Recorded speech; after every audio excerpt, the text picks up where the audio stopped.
ಈಗ ಮತ್ತೆ weight training start ಮಾಡ್ತಾಯಿದ್ದೀನಿ ಫ್ರೆಶ್ ಆಗಿ ಶುರುವಿಂದ. ಲೈಫಲ್ಲಿ ಆಲ್ಮೋಸ್ಟ್ ತುಂಬಾ ಕೆಲಸಗಳು ರೆಸ್ಪಾನ್ಸಿಬಿಲಿಟೀಸ್ ಇರುತ್ತೆ. ಸೊ ಆದ ಕಾರಣ ರೆಗ್ಯುಲರಾಗಿ ಟ್ರೈನಿಂಗ್ ಮಾಡಲಿಕ್ಕೆ ಆಗ್ತಾ ಇರೋದಿಲ್ಲ. ಸೊ ಬಟ್ ಎಷ್ಟು ಸಾಧ್ಯನೋ ಅಷ್ಟು ಟೈಮ್ನ ಉಳಿಸ್ಕೊಂಡು ನಮ್ಮ ಆರೋಗ್ಯ ಸುಧಾರಿಸ್ಕೊಳ್ಳಿಕ್ಕೆ ಎಕ್ಸಸೈಸ್ನ ಮಾಡೋದು ಉತ್ತಮ. ಈಗ 1.5 ಮಂತ್ ಆದಮೇಲೆ ಮತ್ತೆ ವೇಟ್ ಟ್ರೈನಿಂಗ್ ಸ್ಟಾರ್ಟ್ ಮಾಡ್ತಾಯಿದ್ದೀನಿ ಫ್ರೆಶ್ ಆಗಿ. ಸೊ ಈಗ ವೇಟ್ ಟ್ರೈನಿಂಗ್ ಪ್ಲ್ಯಾನಿಂಗ್ ಏನಿದೆ ಅಂದರೆ like upper body every day 2 muscle ಗ್ರೂಪ್ಗೆ ಮೇನ್ ಫೋಕಸ್ ಮಾಡೋದು.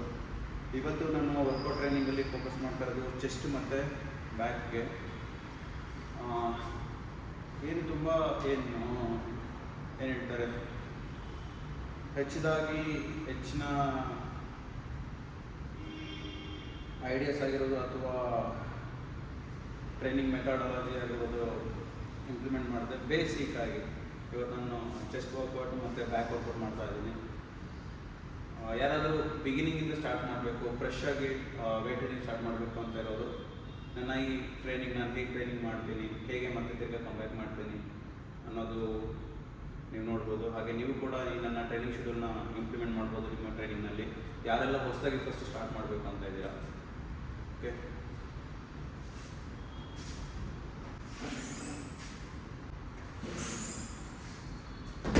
ಬೇಸಿಕ್ ಎಂಟಿ ಬಾರ್ಬಲ್.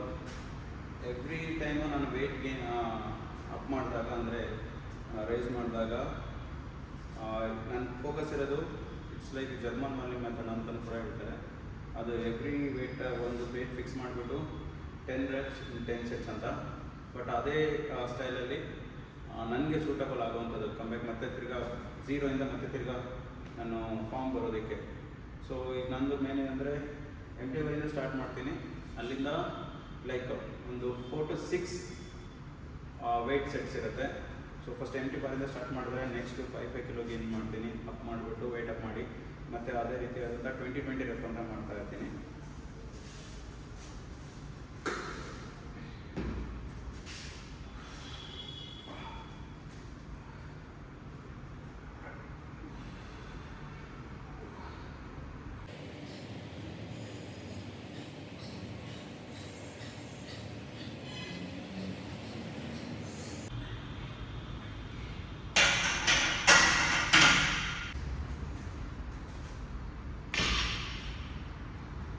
ನಾನು ಇವಾಗ ಆಲ್ಟರ್ನೇಟಾಗಿ 2 ಮಾಡ್ತಾ ಇರೋದು, ಒಂದು ಚೆಸ್ಟ್ ವರ್ಕೌಟು ಮತ್ತು ಬ್ಯಾಕ್ ವರ್ಕೌಟ್ಗೆ.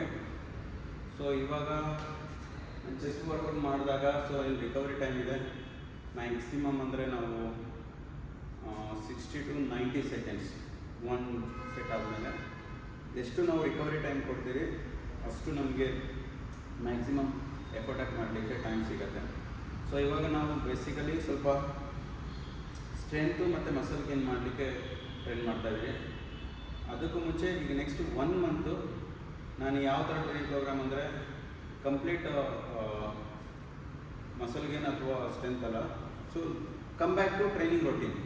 ಸೊ ಇನ್ನು ಮೊದಲಿಂದ ಮಸಲ್ ಗ್ರೂಪ್ ಟ್ರೈನ್ ಮಾಡಿ ಅಭ್ಯಾಸ ಇರೋದ್ರಿಂದ ಸೊ ಇವಾಗ ಅದನ್ನು ಮಸಲ್ ಮೆಮರಿ ಅಂತಲೂ ಕೂಡ ಹೇಳ್ತಾರೆ.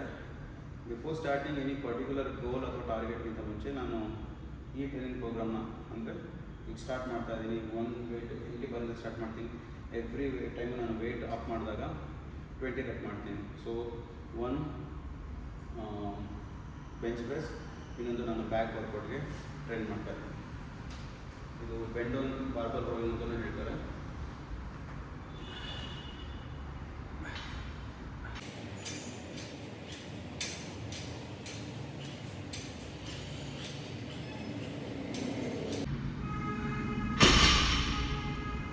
ಇದು ಬೆಂಡ್ ಡೌನ್ ಬಾರ್ಬಲ್ ರೋಯಿಂಗಲ್ಲಿ ಏನಂದರೆ ಕಾನ್ಸೆಪ್ಟ್ ಒಂದು ಬೆಂಚ್ ಬಂದ್ಬಿಟ್ಟು ಪುಷಿಂಗ್ ಕಾನ್ಸೆಪ್ಟು, ಬ್ಯಾಕ್ ನಾನು ವರ್ಕೌಟ್ ಮಾಡ್ತಾ ಇರೋದು ಪುಲ್ ಕಾನ್ಸೆಪ್ಟು. ಈಗ ನಾನು ಬೆಂಡ್ ಡೌನ್ ಬಾರ್ಬಲ್ ರೋಯಿಂಗಲ್ಲಿ ಪೊಸಿಷನ್ ಹೇಗಿರುತ್ತೆ ಅಂದರೆ ಎಷ್ಟು ಸಾಧ್ಯನೋ ಅಷ್ಟು ನಾನು ಡೌನ್ ಇರ್ತೀನಿ, ಬ್ಯಾಕ್ ಸ್ಟ್ರೇಟ್ ಇರುತ್ತೆ. ಒನ್ಲಿ ನಂದು ಹ್ಯಾಂಡ್ ಮೂಮೆಂಟ್ ನನ್ನ ಬ್ಯಾಕ್ ಎಫೆಕ್ಟ್ ಆಗಲಿ ಅಂತ ಈ ಮೂಮೆಂಟ್ ಮಾಡೋದು. ಸಮ್ ಪೀಪಲ್ ಏನು ಮಾಡ್ತಾರೆ ಅಂದರೆ ಈ ಟೈಮಲ್ಲಿ ಹಿಂಗೆ ಆರ್ಚ್ ಮಾಡಿ ಪುಲ್ ಮಾಡ್ತಾರೆ, ಅದು ಎಫೆಕ್ಟ್ ಎಲ್ಲ ಲೋ ಬ್ಯಾಕ್ ಮೇಲೆ ತುಂಬ ಪ್ರೆಷರ್ ಬೀಳುತ್ತೆ.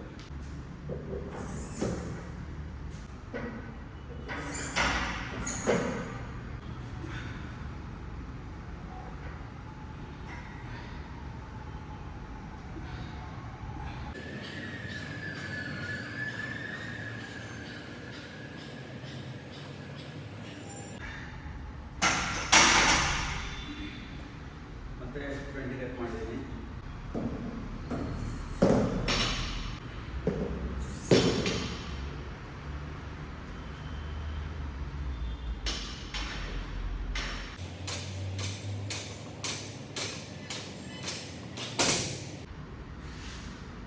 ಯೂಶ್ವಲಿ ನಾವು bend down rowing back muscle ಮಾಡುವಾಗ ತುಂಬಾ ಎಫರ್ಟ್ ಹಾಕಬೇಕಾಗತ್ತೆ. Compare to bench press, bend down ರೋಯಿಂಗಲ್ಲಿ ತುಂಬ ಲೋ ಬ್ಯಾಕ್ ಇನ್ವಾಲ್ವ್ ಆಗೋದ್ರಿಂದ ಎಫೆಕ್ಟ್ ಜಾಸ್ತಿ, ಎಫರ್ಟ್ ಜಾಸ್ತಿ ಇರುತ್ತೆ. ಸೊ ಬೇಗ ಟೈರ್ಡ್ನೆಸ್ ಕೂಡ ಆಗುತ್ತೆ. ಇಲ್ಲಿ ಇನ್ನೊಂದು ನಾವು ನೋಟಿಸ್ ಮಾಡಬೇಕಾಗಿರೋದು ರಿಕವರಿ. ಈಗ ನಾನು ಒಂದು 10 ರೆಪ್ ಮಾಡಿದ್ದೀನಿ, ನನ್ನ ಹಾರ್ಟ್ ರೇಟ್ ಜಾಸ್ತಿ ಆಯಿತು, ಬ್ರೀತಿಂಗ್ ಪ್ಯಾಟರ್ನ್ ಹೈ ಆಯಿತು. ಇದು ಸ್ವಲ್ಪ ನಾರ್ಮಲ್ ಆಗಬೇಕು. ಇಲ್ಲೇ ನಮ್ಮದು ಹೇಗೆ ಒಂದು ಫಿಟ್ನೆಸ್ ಲೆವೆಲ್ ಗೊತ್ತಾಗತ್ತೆ ಅಂದರೆ, ಈಗ ನಾನು ಮಾಡಿದ ತಕ್ಷಣ 10 ರೆಪ್ಪಿಗೆ ನನಗೆ ಹಾರ್ಟ್ ರೇಟ್ ಜಾಸ್ತಿ ಆಗಿದೆ, ಬ್ರೀತಿಂಗ್ ಪ್ಯಾಟರ್ನ್ ಹೈ ಇದೆ. ಇದು ಸ್ವಲ್ಪ ನಾರ್ಮಲ್ ಆಗಬೇಕು. ಆವಾಗ ಈ ನಾರ್ಮಲ್ ಆಗೋ ಏನು ಟೈಮ್ ಇದೆ ಅಲ್ಲ, ಈ ಡ್ಯೂರೇಷನು ಇದು ಎಷ್ಟು ಶಾರ್ಟ್ ಇರುತ್ತೋ ಆ ಲೆವೆಲಲ್ಲಿ ಫಿಟ್ನೆಸ್ ಲೆವೆಲ್ ಚೆನ್ನಾಗಿದೆ ಅಂತ. ಈಗ ನಾನು ಒಂದು 10 ರೆಪ್ ಮಾಡಿಬಿಟ್ಟು 20-30 ಸೆಕೆಂಡಲ್ಲಿ ನಾರ್ಮಲ್ ಬರೋದಕ್ಕಿಂತ ನನಗೆ 1 ಮಿನಿಟ್ 2 ಮಿನಿಟ್ಸ್ ಆಗ್ತಿದೆ ಅಂದರೆ ನಮ್ಮ ಫಿಟ್ನೆಸ್ ಲೆವೆಲ್ ವೆರಿ ಬ್ಯಾಡ್ ಇದೆ ಅಂತ. ಸೊ ಎಷ್ಟು ಬೇಗ ಅಷ್ಟು ರಿಕವರಿಗೆ ನಾರ್ಮಲ್ ಪೋರ್ಷನ್ ತೊಗೊಳ್ತೀನಿ, ಅಷ್ಟು ಚಂದ, ಅಂದರೆ ಗುಡ್ ಇನ್ ಫಿಟ್ನೆಸ್ ಲೆವೆಲ್ ಇದೆ ಅಂತ. ಸೊ ನಾನೀಗ ಅಲ್ಲಿ 20 ರೆಪ್ ಮಾಡಿದ್ದೀನಿ, ಇಲ್ಲಿ 20 ರೆಪ್ ಮಾಡ್ತಾ ಇದ್ದೀನಿ. ಸೊ ನಾನು ಹೇಳ್ತಾ ಇದ್ದೀನಿ ಗೈಸ್, ಈಗ ನಾನು ಆಫ್ಟರ್ 1.5 ಮಂತ್ ಬ್ರೇಕ್ ಆದಮೇಲೆ ನಾನು ಮತ್ತೆ ಸ್ಟಾರ್ಟ್ ಮಾಡ್ತಾ ಇರೋದು ಬ್ಯಾಕ್ ಟು ನಂದು ಟ್ರೈನಿಂಗ್ ರೊಟೀನ್ಗೆ. ಇಲ್ಲಿ ಟ್ರೈನಿಂಗ್, ವೇಟ್ ಟ್ರೈನಿಂಗ್ ಮೆಥಡ್ ತುಂಬ ಇದೆ.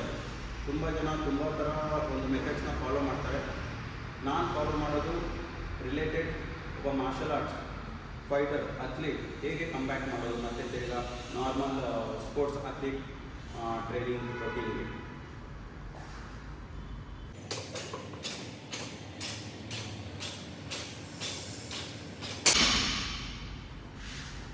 ಆಲ್ಮೋಸ್ಟ್ ಫಸ್ಟ್ ಒಂದು 10 ರೆಪ್ ಮಾಡಿದೆ, ಈಗ ನಾನು 10 ರೆಪ್ ಮಾಡಿದ್ದೀನಿ.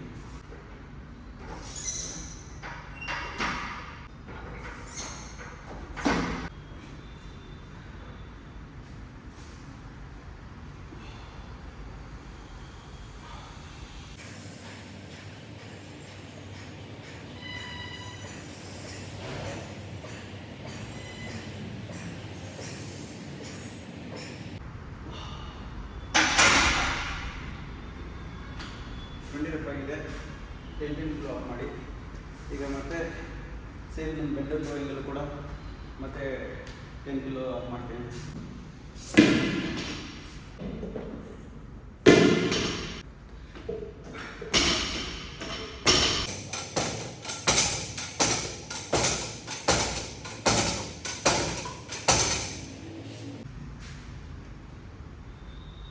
ಆಲ್ಮೋಸ್ಟ್ 10 ರೆಪ್ ಆಗಿದೆ, ಇನ್ನೊಂದು 10 ರೆಪ್ ಇದೆ.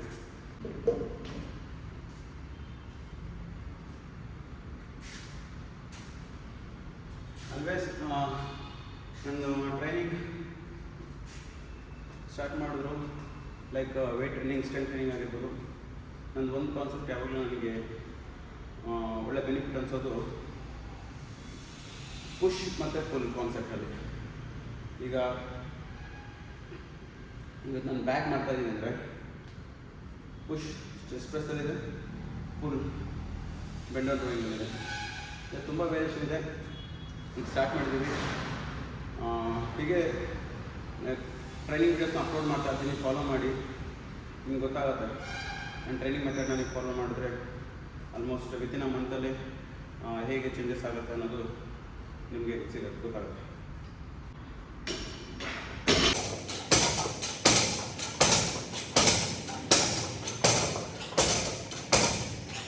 ಆಲ್ಮೋಸ್ಟ್ ಈಗ ಇದು 20 ರೆಪ್ ಆಯಿತು, 5, 10. ಈಗ ಮತ್ತೆ ಥರ್ಡ್ ಟೈಮ್ ನಾನು ವೇಟ್ ಅಪ್ ಮಾಡ್ತಾ ಇದ್ದೀನಿ.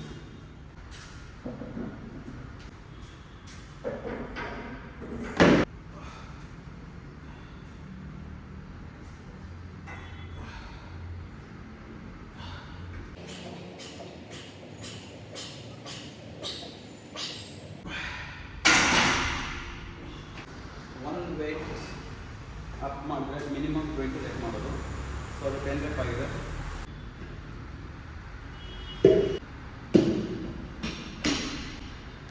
ನಿಮಗೆ ಎವ್ರಿ ಟೈಮ್ ನಾನು ಎಷ್ಟು ವೆಯ್ಟ್ ಇನ್ಕ್ರೀಸ್ ಮಾಡ್ತಾಯಿದ್ದೀನಿ ಅಷ್ಟೇ ನೀವು ಮಾಡಬೇಕಂತ ಇಲ್ಲ. ನೀವು ಸ್ಟಾರ್ಟ್ ಮಾಡಿದಾಗ ಒಂದು ಎಂಟಿ ಬಾರಿಂದ ಸ್ಟಾರ್ಟ್ ಮಾಡಿ 5 kg ಹಾಕಿ ಕೂಡ 2 ಕಿಲೋ ಹಾಕ್ಸಿ. ನೆಕ್ಸ್ಟ್ ಟೈಮ್ಗೆ ನೀವು ನಿಮ್ಮದು ಕೆಪಾಸಿಟಿ ಎಷ್ಟಿದೆ ಮತ್ತೆ 2 kg ಹಾಕ್ತಿರಲ್ಲ, ಮತ್ತು ಜಸ್ಟ್ ½ kg ಇನ್ಕ್ರೀಸ್ ಮಾಡ್ತೀರಾ, ಅದು ನಿಮ್ಮ ಪರ್ಫಾರ್ಮೆನ್ಸ್ ಮೇಲೆ ಡಿಪೆಂಡ್ ಆಗಿರುತ್ತೆ. ಈಗ ನನಗೆ ಗೊತ್ತು, ಮತ್ತೆ 5 kg 10 kg ಗೇನ್ ಮಾಡಿದ್ರೆ ನನ್ನ ಫಾರ್ಮ್ ಕರೆಕ್ಟ್ ಬರಲ್ಲ, ನಂದು ಮಸಲ್ ಕಾಂಟ್ರಾಕ್ಷನ್ ಕರೆಕ್ಟ್ ಆಗಲ್ಲ. ಸೊ ಹಾಗಾಗಿ ಸಾಕು, ನನಗೆ 2 kg ಅಷ್ಟೇ ಗೇನ್ ಮಾಡ್ತಾಯಿದ್ದೀನಿ.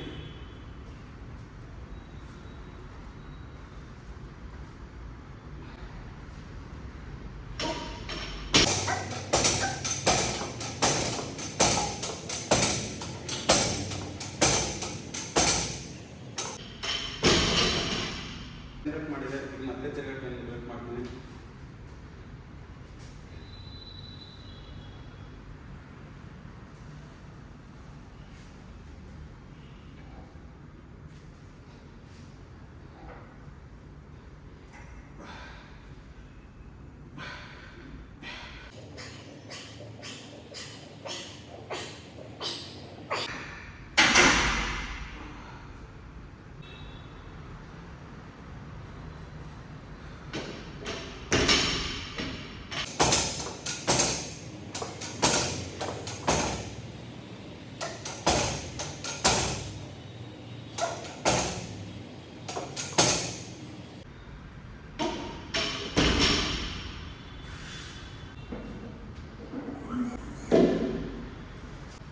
Almost 4 set. ಐ ಥಿಂಕ್ ಇದ್ರದ್ದೊಂದು 20 ರೆಪ್ ಮಾಡಿಬಿಟ್ಟು ಚೆಸ್ಟ್ ಪ್ರೆಸ್ ಫಿನಿಷ್ ಮಾಡ್ತೀನಿ. ಅದಾದ ನಂತರ ಮತ್ತೆ ಸೇಮ್ ಮತ್ತೆ 5 ಕಿಲೋ ಗೇನ್ ಮಾಡಿ ಮತ್ತೆ bend on going back muscle finish ಮಾಡ್ತೀನಿ. ಯಾಕಂದರೆ ಈಗ ಆಲ್ರೆಡಿ ಸ್ವಲ್ಪ ಸೋರ್ನೆಸ್ ಕಾಣಿಸ್ತಾ ಇದೆ ಮಸಲ್. ಯಾಕಂದರೆ ಒಂದೇ ದಿನಕ್ಕೆ ಶಕ್ತಿ ಇದೆ ಅಂತ ಹೇಳ್ಬಿಟ್ಟು ನಾನು ಫುಲ್ ಪುಷ್ ಮಾಡಿದ್ರೆ ನಾಳೆಗೆ ರಿಕವರಿಗೆ ಸ್ವಲ್ಪ ಲೇಟ್ ಆಗುತ್ತೆ. ರಿಕವರಿ ಟೈಮ್ ಲೇಟಾಗಿ ಮತ್ತೆ ತಿರ್ಗಿ ನಾನು ಟ್ರೈನಿಂಗ್ ಮಾಡಿದ್ರೆ gaining quality muscle grow delay ಆಗುತ್ತೆ. So gradually slowly step by ನಾವು ವೆಯ್ಟ್ ಇನ್ಕ್ರೀಸ್ ಮಾಡಬೇಕು, ರೆಪಿಟೇಷನ್ ಇನ್ಕ್ರೀಸ್ ಮಾಡಬೇಕು, ಆ ಇಂಟೆನ್ಸಿಟಿನ ಇನ್ಕ್ರೀಸ್ ಮಾಡಬೇಕಾಗುತ್ತೆ.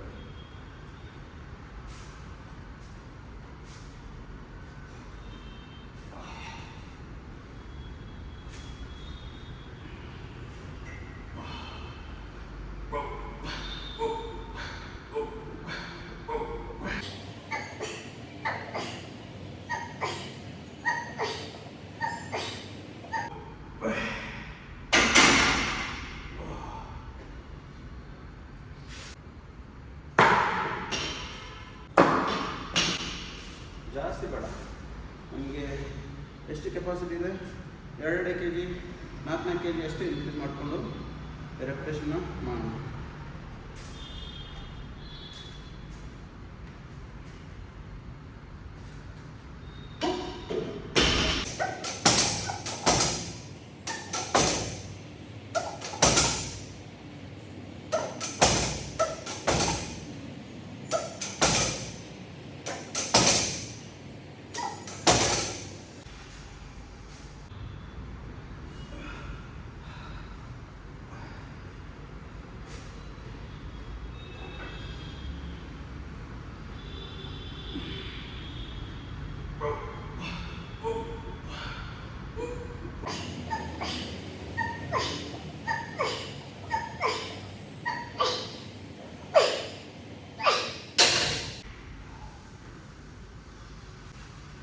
ಆಲ್ಮೋಸ್ಟ್ 20 rep 4-8 sets ಕಂಪ್ಲೀಟ್ ಆಯಿತು.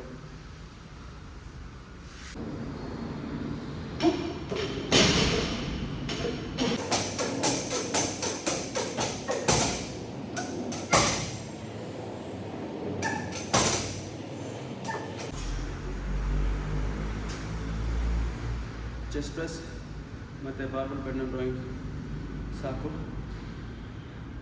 ಜಾಸ್ತಿ ಅವಸರ ಪಡೋದು ಬೇಡ, ನಿಧಾನಕ್ಕೆ ಒಂದು ಸ್ಟೆಪ್ ಅಟ್ ಎ ಟೈಮ್. ಒಂದೇ ಸಲಕ್ಕೆ ಒಂದೇ ಹೆಜ್ಜೆ ಇಡೋಣ, 10 ಹೆಜ್ಜೆ ಇಡೋದಕ್ಕೆ ಪ್ರಯತ್ನ ಪಡೋದು ಬೇಡ.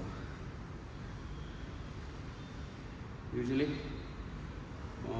ಮೇಜರ್ ಮಸಲೇ ವರ್ಕ್ ಮಾಡೋದು, ಲೈಕ್ ಚೆಸ್ಟ್ ಪ್ರೆಸ್ ಅಂದರೆ ನಾರ್ಮಲ್, ಬೆಂಚ್ ಪ್ರೆಸ್ ಬ್ಯಾಕ್ಗೆ ನಾರ್ಮಲ್ ಬೆಂಡ್ ಡ್ರಾಯಿಂಗ್ ಮಾಡಿರೋದು. ಸೊ ಇವಾಗ ಸ್ವಲ್ಪ ಆರ್ಮ್ಸ್, ಬೈಸಿಪ್ಸ್ ಮತ್ತು ಟ್ರೈಸಿಪ್ಸ್. ನಂದೊಂದು ಕಾನ್ಸೆಪ್ಟ್ ಏನಂದರೆ, ಯಾವಾಗಲೇ major work like major muscle like chest back ಯಾವುದೇ ಟ್ರೈನಿಂಗ್ ಮಾಡಲಿ ಅಪ್ಪರ್ ಬಾಡಿಗೆ ಅದು ಫಾಲೋ ಆ ದಿನ ಕಮ್ಮಿ ವೇರಿಯೇಷನ್ ಆದ್ರೂ ಬೈಸಿಪ್ ಮತ್ತು ಟ್ರೈಸಿಪ್ಸ್ ವರ್ಕೌಟ್ ಕೂಡ ಮಾಡ್ತೀನಿ. ಸೊ ಲೈಟಾಗಿ ಸ್ಟಾರ್ಟ್ ಮಾಡುವ.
ವರ್ಕೌಟ್ ಆದಮೇಲೆ ಪ್ಲೇಟ್ಸ್ನೆಲ್ಲ ರೀರ್ಯಾಕ್ಟ್ ಮಾಡಿ. It's all about discipline. Okay, bench press back ಆಗಿದೆ, ಲೈಟಾಗಿ ಬೌ ಬಕಲ್,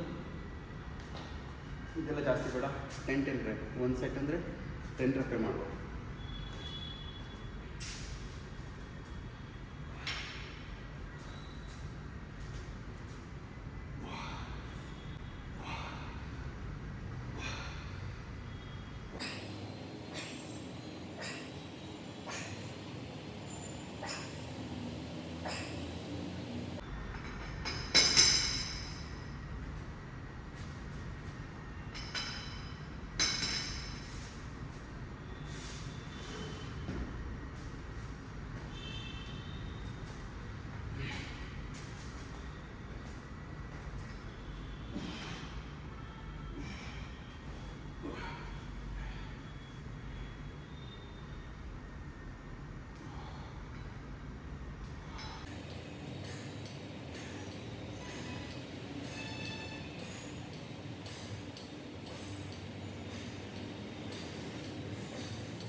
ಇದೆಲ್ಲ ಮಾಡೋಣ.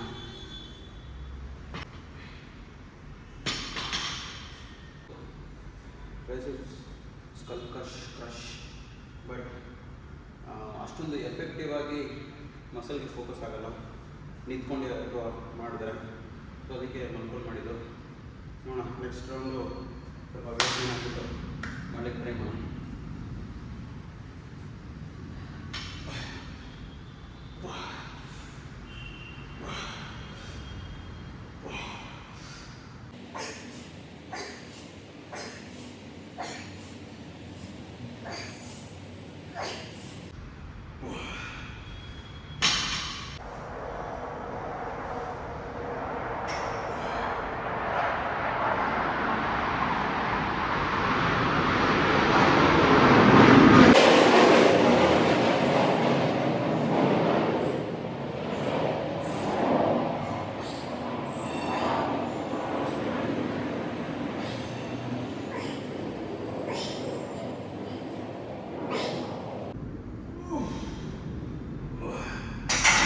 But it's okay, fine.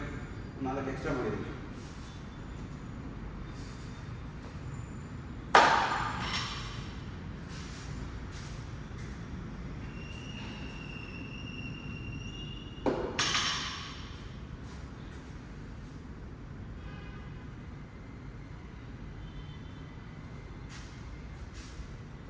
ನಿಲ್ಲಿಸು.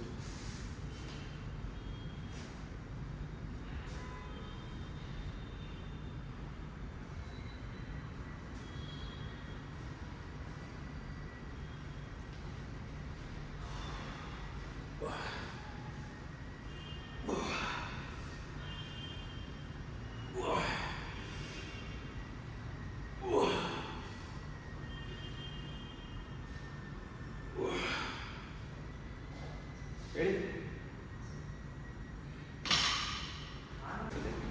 ಸೊ ಆಗೋಗುತ್ತೆ ಮತ್ತೆ ಫಸ್ಟ್ ಎಂಟರ್ನೇ ಮಾಡ್ತೀನಿ.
Force it.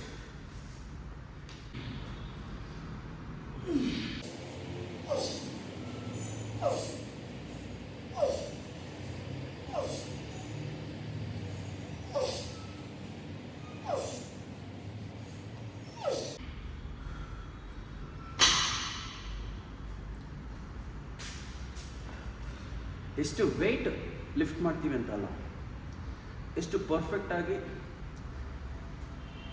ಎಷ್ಟು ಹೆಲ್ಪ್ಫುಲ್ ಆಗ ಏನು ಹೇಳ್ತಾರೆ ವರ್ಡಲ್ಲಿ ಅಂದರೆ perfection. It's not about how much you lift the weight, it's all about how effectively you do the perfect moment. ಅರ್ಥ ಆಯ್ತು ಅಂದ್ಕೊಳ್ತೀನಿ. ಎಷ್ಟು ವೆಯ್ಟ್ ಎತ್ತುತ್ತೀರಾ ಅನ್ನೋದು ಮುಖ್ಯ ಆಗೋದಿಲ್ಲ, ಎಷ್ಟು ಕರೆಕ್ಟಾಗಿ ಎಫೆಕ್ಟಿವ್ ಆಗಿ ಆ ಮಸಲ್ಗೆ ವರ್ಕ್ ಆಗೋ ಥರ ಲಿಫ್ಟ್ ಮಾಡೋದಿಲ್ಲ, ಅದು ವೆರಿ ಇಂಪಾರ್ಟೆಂಟ್. ಅರ್ಥ ಆಯಿತು ಅನ್ಕೋತೀನಿ. 8 ರೆಪ್ ಆಗಿದೆ, ಇನ್ನೂ 8 ರೆಪ್.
ಫೋರ್ ಸೆಟ್ಸ್ ಆಗಿದೆ.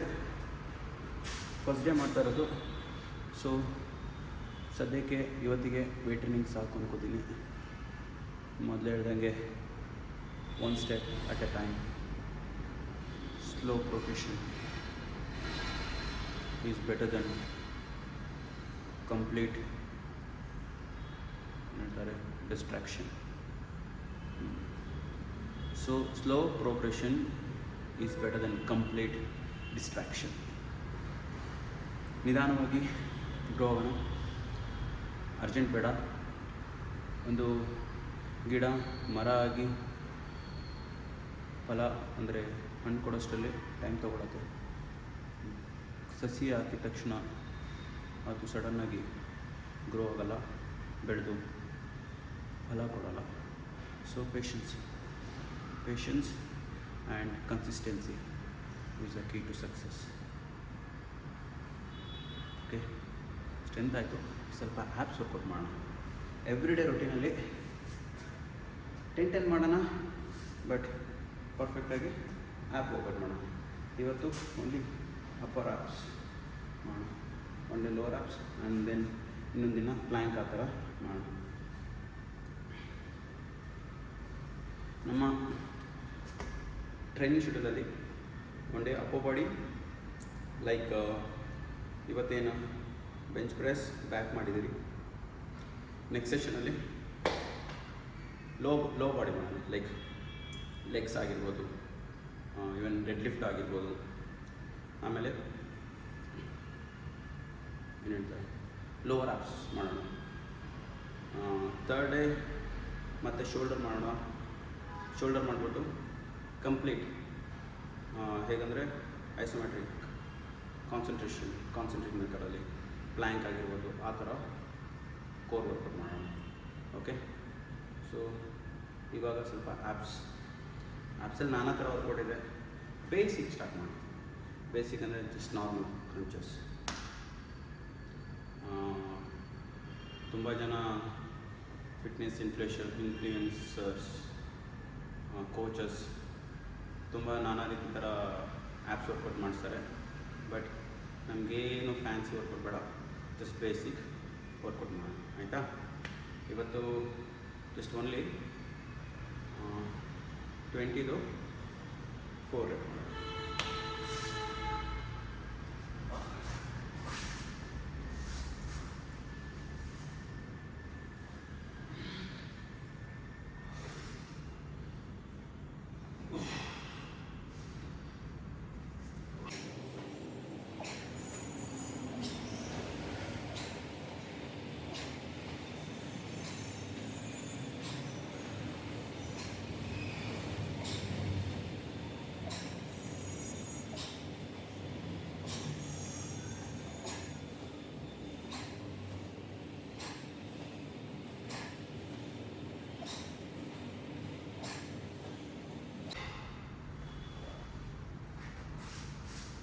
ಗೊತ್ತಾಯಿತು, ಸ್ವಲ್ಪ ಪರವಾಗಿಲ್ಲ, ಇನ್ನೂ